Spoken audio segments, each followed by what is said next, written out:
Everyone, welcome to my YouTube channel. आप लोगों के लिए कुछ लेके आई हूँ जो कि क्वेश्चंस मेरे लिए भी, मेरे दिमाग में भी चलते जब मैं मास फॉर्म कर रही थी कि मैं कैसे एंकर बनूं, या फिर कुछ बहुत सारे सवाल हैं जो आप सभी के दिमाग में चलते हैं और मेरे दिमाग में भी। तो मैं आज सभी के लिए, आप सभी के लिए और मेरे लिए भी एक कुछ मीडिया के कुछ लोगों से आपसे कुछ लोगों को मिलवाना चाहूंगी, और जो शायद मैं चाहूंगी कि आप लोग जितने भी सवाल हैं वो सब क्लियर हो जाए और मिलवाऊंगी। जिनके इतने सारे एंकर्स हैं उन सबसे आपको इंट्रो कराऊंगी। तो मैं आज मिलवाऊंगी इंडिया वॉइस के न्यूज एंकर बबीता मैम से। तो चलिए आइए जाइए उनसे जानते हैं। Hello everyone. Hi Sakshi. Hello ma'am, कैसी हो? मैं बहुत अच्छी हूँ। आप बताएं। मैं भी बहुत अच्छी हूँ। तो मैम पहला मेरा आपसे सवाल यही होगा कि आपकी जर्नी क्या रही है? मेरी जर्नी काफी जिगजैग वाली रही है, सही बताऊं तो, क्योंकि जब हम स्टार्ट करते हैं कि एक लड़की के लिए, एक महिला के लिए काफी मुश्किल हो जाता है मास फॉर्म, क्योंकि जिस तरह से मिथ है काफी कि लड़कियों को इस फील्ड में नहीं आना चाहिए और लड़कियों के लिए फील्ड बिल्कुल अच्छा नहीं है। तो मैं बता दूं, देखिए, लड़कियों के लिए फील्ड अच्छा नहीं है और जिस तरह की मिथ है, वैसे तो ये सभी मैं इसको जुटलाना चाहूंगी क्योंकि ऐसा कुछ भी नहीं है। लेकिन हाँ, कहीं कहीं पे वो हर फील्ड में हर चीज कहते हैं ना, हर चीज के प्रोज एंड कॉन्स होते हैं, तो फिर वो हमें खुद से बच के चलना चाहिए। तो लेकिन जर्नी जो है, अगर मैं अपनी जर्नी की बात करूं तो जब मैंने मास कॉम किया था तो मैंने सच में कभी नहीं सोचा था कि मैं मास कॉम करूंगी। जिस तरह से लोग बोलते हैं, हमारे बचपन से सपना ये रहा है कि हम एक न्यूज एंकर बने या फिर एक न्यूज रिपोर्टर बने, तो मैं सच बताना चाहूंगी, टू बी फ्रैंक, मेरा से कोई भी सपना नहीं था। लेकिन हाँ, ये था कि जब मैंने ये जर्नी शुरू की, मैं बीएससी से हूँ, मेरा बोटनी, जूलॉजी एंड जियोलॉजी का सब्जेक्ट था, मैं साइंस फील्ड से। आपके जो पेरेंट्स हैं उन्होंने कैसे रिएक्ट किया जब आपने बताया कि मैं तो रिपोर्टर बनना चाहती हूँ, टीवी पे आना चाहती हूँ? एक्चुअली ये मेरा वो नहीं था, इवन उन्होंने मुझे बोला कि आपको रिपोर्टिंग करनी चाहिए, क्योंकि एक बार ऐसे ही मास कॉम का आ रहा था, जिस तरह से न्यूज एंकर्स एक तरह से रिप्रेजेंट करती हैं अपने कंपनी को, अपने चैनल को और खुद को। तो उन्होंने कहा कि जब तुम इतनी ज्यादा हाजिर जवाबी हो तो क्यों ना तुम इस फील्ड में जाओ, क्योंकि मुझे ऐसा लगता है तुम इस फील्ड में अच्छा कर सकते हो, क्योंकि तुम्हारे अंदर वो चीजें हैं। हमें ऐसा लगता है वो चीजें तुम सब कुछ कर सकती हो। तो एक रिपोर्टर भी, क्योंकि आपका बोल्ड होना बहुत जरूरी है, क्योंकि ऐसा ना हो कि आप बहुत ज्यादा इंट्रोवर्ट है, आपको इंट्रोवर्ट बिल्कुल नहीं रहना है। हाँ, आप कह सकते हैं इतना एक्सट्रोवर्ट भी मत बन जाइए कि आप बस बातूनी ही बने पड़े हैं कि नहीं नहीं नहीं, नहीं आप हमारे ही सवाल का जवाब दीजिए, ऐसे भी नहीं। आपको वो एक बैलेंस करना आना चाहिए कि दोनों में किस तरह से हमें बैलेंस रखना है, तो वो चीजें आपको आना चाहिए, फर्स्ट थिंग। और वो जो चीजें होती है कि पेरेंट्स की, जिस तरह से उन्होंने मुझे पूछा है कि पेरेंट्स ने उस समय क्या रिएक्शन दिया था, तो हालांकि जब मेरे पेरेंट्स ने मुझे बताया मास कॉम, तो मैं सच बताना चाहूंगी, मुझे मास कॉम के बारे में बिल्कुल नहीं पता था उस समय कि मास कॉम क्या होता है। हाँ, मुझे पता था न्यूज पढ़ते हैं, क्योंकि मैंने 2015 में अपना मास कॉम कंप्लीट किया। कहाँ से किया? तो मैं वही बता रही हूँ, पूरी जर्नी मैं अपनी बता रही हूँ। तो फिर उस समय क्या हुआ, मुझे मास कॉम के बारे में इतना नहीं पता था। तो हालांकि मुझे पता था कि न्यूज रिप्रेजेंटर होते हैं और प्लस रिपोर्टर्स होते हैं, बट मुझे ये नहीं पता था ये चीजें कहाँ से स्टार्ट होती हैं। तो ऐसे नो डाउट अब बहुत सारे लोगों को आज पता है, लेकिन बहुत सारे लोग ऐसे भी हैं जो मेरे जैसे होंगे जिन्हें नहीं पता होगा ये सब चीजें। तो मैंने मास कॉम, पहले मैंने इसके बारे में पूरा रिसर्च किया कि अच्छा। आकांक्षा त्रिपाठी। हेलो हेलो, कैसी हैं आप? मैं बहुत बढ़िया, तुम ठीक हो? मैं भी बहुत अच्छी हूँ। अगर आप मेरे चैनल पे तो ज्यादा अच्छी हो जाएंगी। मैं भी बहुत खुश हूँ। तो मैम, मेरा आपसे पहला यही क्वेश्चन है कि आपकी जर्नी कैसे रही है जर्नलिज्म को लेकर? देखो, सबके अपना अलग अलग एक्सपीरियंस होते हैं मीडिया को लेकर। तो साक्षी, सबसे ज्यादा इम्पोर्टेंट होता है कि हर इंसान के अपने अपने स्ट्रगल होते हैं। कुछ लोग कहते हैं बहुत ज्यादा दिक्कतें होती है मीडिया में, लेकिन सबसे ज्यादा इम्पोर्टेंट चीज जो होती है वो ये होती है कि आप मेहनत करो, और इतनी ज्यादा मेहनत करनी होती है काम को लेकर। ईमानदार रहो, खबरें पढ़ो, न्यूज़पेपर पढ़ो, ऐसे करके पढ़ते रहोगे तो आपका ना ये होगा कि फ्लो बना रहेगा, खबरों के बारे में जानकारी होगी। और जर्नी का अगर मैं बोलूँ तो मैंने आज से 5 साल पहले शुरू किया था, और उस टाइम पे देखो, सबसे बड़ी बात कि लोगों को सबसे ज्यादा चाहिए होता है कि एंकर बनना है, रिपोर्टर बनना है ना। तो मेरा भी ऐसा ही था, ठीक है, मैं भी चाहती थी कि मैं एंकर बनूं, और वैसे ही मैंने शुरू किया था। लेकिन शुरुआत में मुझे था कि मुझे खबरें लिखना भी आना चाहिए, क्योंकि अगर आप एंकर हो तो आपको सारी चीजें आनी चाहिए, हर चीज में आप बेस्ट हो, ठीक है। तो जितने ज्यादा बेस्ट आप हो उतना ज्यादा आपके लिए फायदा है। तो मैंने शुरुआत की, तो एक छोटे छोटे वेब पोर्टल वगैरह में, फिर चैनल में गई, फिर धीरे धीरे वहाँ पे टेक्स्ट पे काम किया, टाइपिंग वगैरह सीखी। टाइपिंग बहुत मस्त है। हाँ, तो हिंदी टाइपिंग हाँ, मुझे भी नहीं आती थी, मैंने भी यहीं आकर सीखी। हाँ, तो हिंदी टाइपिंग बहुत बहुत बहुत ज्यादा मस्त है, सबको आनी चाहिए। तो हिंदी टाइपिंग सीखो, इसके बाद काम सीखो, खबरें लिखना सीखो, फिर धीरे धीरे वॉइस ओवर वगैरह सीखो, ऐसे करके फिर एंकर रिपोर्टर जो भी तुम्हारा इंटरेस्ट है, जो बिल्डअप आगे हो रहा है उसमें आगे स्विच करो। तो ये ऐसे करके मैंने भी किया सीखा। आपने स्टार्ट कहाँ से किया था? मैंने बहुत पहले इंटर्नशिप की थी जी न्यूज के वेब पोर्टल पे hindi.com पे, ठीक है। तो 2 महीने का वो इंटर्नशिप का पीरियड था और वहां पे मैंने स्पोर्ट्स के लिए मैं लिखती थी खबरें कुछ टाइम के लिए, और कुछ टाइम के लिए मैंने एंटरटेनमेंट के लिए लिखी, जबकि मुझे एंटरटेनमेंट पे और स्पोर्ट्स पे दोनों में ही इंटरेस्ट था नहीं, पॉलिटिकल चीजों में ज्यादा इंटरेस्ट था, लेकिन जो तुम्हें दिया जाए तुम्हें वो एक्सेप्ट करना। और योगेश पांडे। हेलो सर, कैसे हैं सर आप? मैं बेहतर। चलिए, बहुत अच्छी बात है। अभी सर जरा ना भी टायर्ड है क्योंकि वो अभी एंकरिंग करके आए हैं। तो नहीं, कोई बात नहीं। आपसे पहले ये सवाल पूछना चाहूंगी कि आपकी जर्नी क्या रही है पत्रकार के साथ, क्या कैसे आपने संभाला सबको?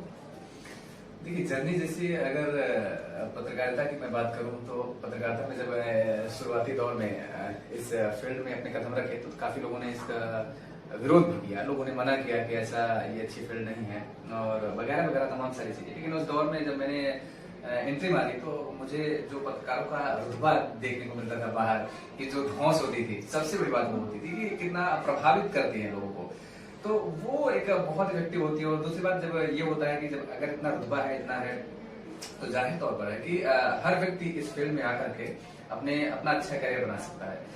लेकिन मैंने जब एंट्री मारी तो सर आपने पहले सोचा था कि मुझे पत्रकार बनना है? नहीं, पहले आफ्टर ग्रेजुएशन या फिर आफ्टर?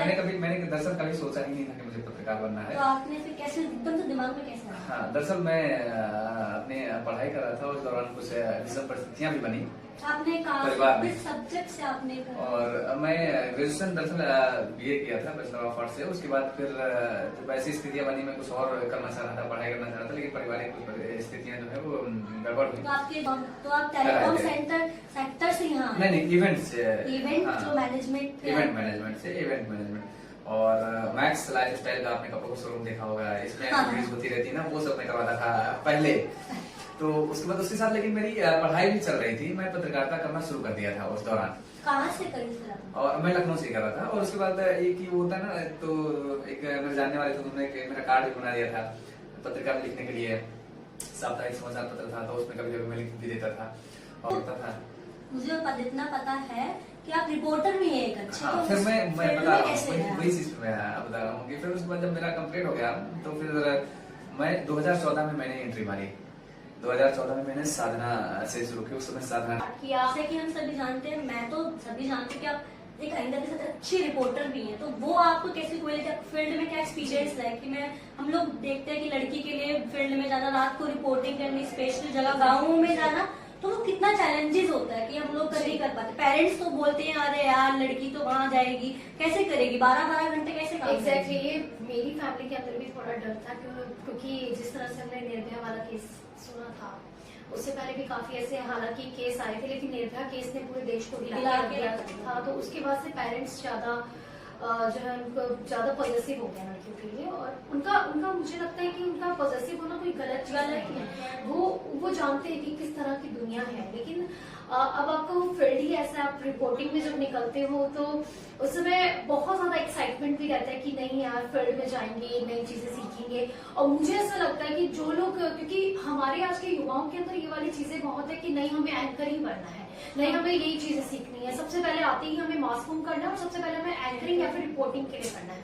लेकिन मैं सबको यही सजेस्ट करना चाहूंगी, आप एंकरिंग या रिपोर्टिंग से पहले अपना बेस जो है मुझसे मजबूत कीजिए, क्योंकि इससे पहले भी काफी सारे जो है डिपार्टमेंट्स आते हैं, आउटपुट है, इनपुट है, आप सभी में काम करके देखिए, पीसीआर को समझिए, एमसीआर को समझिए, सबको समझिए धीरे धीरे, और तब जाके आप फैसला लीजिए कि मैं कहाँ फिट बैठता हूँ। मुझे ऐसा लगता है कि जो लोग ये सोचते हैं कि नहीं मास कॉम किया है, मास कॉम का मतलब टीवी में आना है, क्योंकि बहुत सारे लोगों के साथ ये वाली दिक्कत होती है, प्रॉब्लम्स इवन तुम्हारे साथ भी आती है। मैं जाती हूँ, अच्छा है इसमें कौन से चैनल में काम करती हूँ? किस चैनल में? इवन टीवी में तो वही टीवी में नहीं दिखती हूँ। एग्जैक्टली मेरे साथ भी सेम हुआ। मैंने भी शुरुआत जो है डेस्क पे बैठ के ही की थी, और डेस्क पे आप लोग जितना बैठकर काम करते हो उतना आप लोग सीखते हो, क्योंकि आपको समझ में आता कि आपको किस तरह से अपनी स्क्रिप्ट तैयार करनी है, किस तरह से शब्दों को चूज करना है, चयन, शब्दों का चयन बहुत महत्वपूर्ण। आप हर के आपको क्या शब्द किसके सामने, और जब आप किसी बड़े लीडर के सामने बैठे होते हो या फिर नेता या फिर कोई भी हो, चाहे वो पुलिस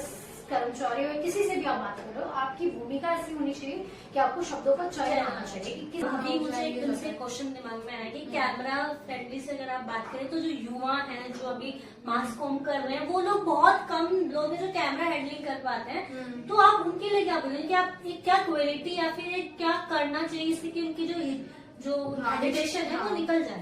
ये तुमने बहुत बढ़िया सवाल पूछा। देखो साक्षी ने बहुत अच्छी चीज बोली। अब मैं ये बताती हूँ, मेरे साथ भी होता था ये, ठीक है, क्योंकि अब आज के टाइम पे एक चीज बहुत अच्छी हो गई है। वो अच्छी क्या हुई है कि अब टिकटॉक आ गया, हाँ, और ये म्यूजिकली वगैरह जो थी चीजें और रील्स वगैरह, तो इससे बहुत फायदा हुआ है, मानो नहीं मानो, लेकिन इससे लोगों को क्या है कि कैमरा फेस करने की आदत हो गई है। कैमरे के सामने मुझे ऐसा लगता था एकदम से, मेरे को सर बोला करते थे कैमरा ही तो है, सीन थोड़ी लगे उसके, डरना क्या है, लेकिन होता है कॉन्शियस कॉन्फिडेंस लेवल कॉन्फिडेंस। जैसे मैं अभी, मेरे साथ ये होता था, मुझे पता है सामने कैमरा लगा है, मुझे बहुत अच्छा बोलना आता है, लेकिन कैमरे के सामने आती ना घबराहट ऐसे, ठीक है, पसीने छूट जाते थे अंदर अंदर, इतनी तेज हार्ट बीट होती थी। और मैं ये बताऊंगी यार, मतलब ये नहीं कह सकते कि कोई एंकर एकदम पेट से सीख के आता है, ऐसा नहीं होता। अगर आप एंकर रिपोर्टर बनना चाहते हो, शुरुआत में ऐसा नहीं होता एकदम फर्राटे से कोई बोलता है, कोई नहीं बोलता। शुरुआत में मुझे बहुत दिक्कत होती थी। मेरे साथ क्या, मैंने पहला बुलेटिन जो किया था अपना, वो एक्सपीरियंस मैं सबके साथ शेयर करती हूँ भाई। लेकिन आज के जो बच्चे हैं, उनको लगता है भाई हम तो कर नहीं पा रहे हैं, कॉन्फिडेंस लो हो गया यार, हमसे नहीं हो पा रहा। गलतियां बहुत होती हैं, ऐसा कुछ नहीं कि आपसे गलती नहीं होगी, आप एकदम परफेक्ट, शुरुआत से कोई परफेक्ट नहीं होता। सब सोचते हैं कि लड़कों के लिए या फिर लड़कियों के लिए मीडिया अच्छा है या फिर लड़कों के लिए मीडिया अच्छा, आप क्या कहते हैं? लड़कों के लिए अच्छा है, लड़कियों के लिए अच्छा है? देखिए, दोनों के लिए सही है? दोनों के लिए बेहतर है, लेकिन हम ये कहेंगे लड़के और लड़की का आपने जो जिक्र किया, तो ये जरूर है। और कोई माने या ना माने, मैं मानता हूँ, मुझे लगता है दबिजुबान सभी लोग मानेंगे कि लड़कियों के आने के बाद से इन हाउस खासतौर पर एंकरों के लिए, लड़कों के लिए जो अपॉर्चुनिटी थी उसमें कमी आई है। उसमें हम मान रहे हैं, मुझे लगता है कि मोस्टली लोग ये बात मानेंगे। और ऑन कैमरा भले ही ना बोले, आप मतलब ये कह सकते हैं कि समाज में एक लड़कियों ने पत्रकारिता में आगे खूब नाम कमाया है, फिर कर रही है। हाँ, कर रही है। बहुत सारे ऐसे नाम है, ऐसा नहीं है लड़के नहीं कर रहे, लड़कों के बहुत सारे नाम है। आप देखिए, बड़े कई ऐसे दिग्गज नाम है, कई तो मैं नाम भी ले लूं, और उनको लेकर के लोग उनकी डिबेट सुनते हैं, उनके जो वाक्य होते हैं। हाँ, वैसे लड़के में लोग रोहित सरदाना जी को सुनते थे, उनकी डिबेट के लिए लोग इंतजार करते थे कि आए। और अभी अवतार बंधु सब कोई देख लीजिए, उन्होंने अभी बहुत सब चीजें चलती है कि मैं एंकर कैसे बनूं, अभी आपको देख के मैं इंस्पायर्ड होती हूँ, तो बोलते ज्ञान का भंडार एक पत्रकार के अंदर होना चाहिए, तो वो कैसे डेवलप करे? बिल्कुल, ये चीजें मैं भी खुद में भी डेवलप कर रही हूँ, मैं पहले ही बताती हूँ।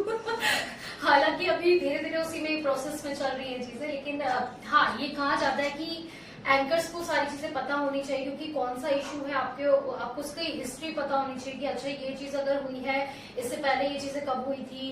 जैसे राजस्थान का इशू है, जिस तरह से कलर मचा हुआ है, तो किस तरह से सचिन पायलट और गहलोत सरकार के बीच में एकदम कहते हैं ना घमासान सा छिड़ा हुआ, वो आपको पता होना चाहिए कि उसका पूरा बैकग्राउंड क्या है, वो आपको पता होना चाहिए। हालांकि देखो, इंसान है हम भी, हमें भी इतना कुछ नहीं याद रहता है, लेकिन आपको मोटा वाली मैं कह सकती हूँ, जो लैंग्वेज है मोटा वाली, हाँ, नॉलेज आपको होना ही चाहिए। ऐसा ना हो कि आप जाए और आप एकदम से ब्लैंक हो जाओ। और इसी बीच में मैं एक और चीज बताना चाहूंगी, क्योंकि एंकरिंग के टाइम पे सबसे चीज होता है प्रेजेंस ऑफ माइंड।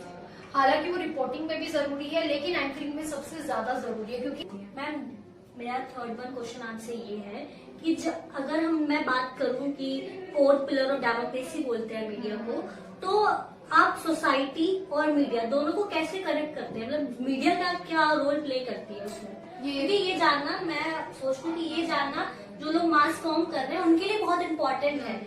ये रोल बहुत अच्छी बात सुन साक्षी की। देखो आज के टाइम पे क्या होता है ना, लोग ना बनावटी चीजों को देख के मीडिया में आना चाहते हैं। हाँ। पर ये बात बहुत सच है कि बहुत बड़ा रोल हमारा होता है, और हम जो भी कर रहे हैं वो एग्जाम्पल और लोगों के लिए सेट होता है। मान लो कि मैंने कुछ ऐसा काम किया जो कि सोसाइटी में लोगों को लगा बताओ ये मीडिया वाली है, इसने ऐसा काम किया, तो औरों के लिए भी वो बैड एग्जाम्पल होगा। ऐसा नहीं करना चाहिए, क्योंकि देखो हमारी जो वैल्यू है ना समाज में मीडिया वालों की बहुत ज्यादा है। हम क्या करते हैं, हम लोगों की आवाज बनते हैं, हम लोगों के मुद्दों को उठाते हैं, ठीक है। तो ऐसे में हमारी जो छवि है, जो हमारी इमेज है, वो बहुत अच्छी होनी चाहिए, क्लियर। तो ये बहुत बड़ी जिम्मेदारी होती है, और मुझे लगता है कि जो भी मीडिया में आ रहा है इस चीज को भी सोचे कि just for fun, just for चमक इतनी ज्यादा दिख रही है। मैं सोचती हूँ सीधा ये नहीं कि ग्लैमर है तो टीवी पे आ रहा है तो वो जर्नलिज्म नहीं है। नहीं, वो जर्नलिज्म नहीं, जर्नलिज्म मेहनत है, जर्नलिज्म कड़ी मेहनत है, तपस्या एक तरीके से कह सकते हैं, क्योंकि आपको बहुत ज्यादा नॉलेज होनी चाहिए किसी चीज के बारे में। आप किसी पॉलिटिशियन से मतलब सवाल करोगे, अगर आप में ये नॉलेज बारे में आपसे सॉरी आपका बात कोई भी हम तो जो युवा है, जो यूथ है, वो अभी हम मैं मास फॉर्म कर रही हूँ, तो जब मेरे टीचर्स मुझे बोलते कि इतने सारे नॉलेज होने चाहिए, तो मैं वो एज ए एंकर आप उस बात पे क्या बोलेंगे कि इतना सारा नॉलेज मतलब कितना हम लोग पढ़ना हमें चाहिए या फिर कितना कर सकते हैं। एकदम से समंदर बोलते हैं। साइंस से रिलेटेड कोई चीज होती है तो हमें नॉलेज होनी चाहिए उस चीज के बारे में पूरी। तो पढ़ने के लिए मीडिया में मैं कहूंगी कि समंदर है, एक्चुअल में समंदर है। आप हमेशा उसमें पढ़ते रहो, होते खाते रहो, पढ़ते रहो, ये चीजें हमेशा चलेंगी।